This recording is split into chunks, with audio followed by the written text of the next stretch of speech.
So here's the deal. I'm the kind of guy on YouTube that if you leave a comment, there's a good chance I'm actually going to respond by making a video.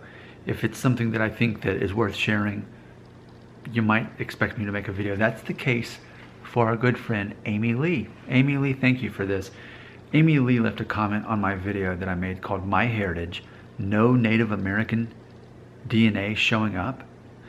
And so if you haven't watched the video, I invite you to do it. But it's this concept that most Americans seem to think that they're part Native American somewhere on their maternal grandmother's side or something. And then the DNA tests come back and it shows that they're not.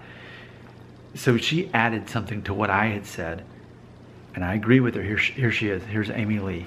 Quote, "And such stories can potentially appease some of the guilt of the colonizers.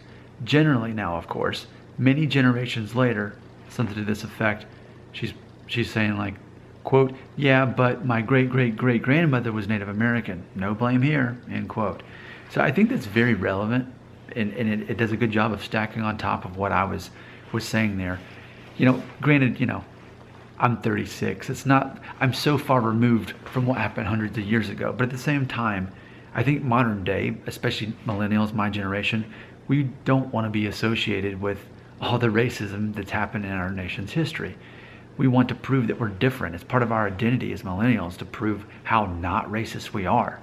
So it would make us feel good if we're part Native American, because then we feel connected to the people who were here first. But I think that's a good point. And I think perhaps even it makes it more fascinating to take these DNA tests like on MyHeritage that I took. I mean, because I'm like, well, what part of MyHeritage was not necessarily the oppressor, but the oppressed? And in my family tree, there's, based on what I see in there, there's, I mean, for the fact that my mom's Mexican, you know, the Spanish and Europeans came over there to South America. I mean, there's definitely some less than fun stories to imagine what it took to get me here hundreds and hundreds of years ago.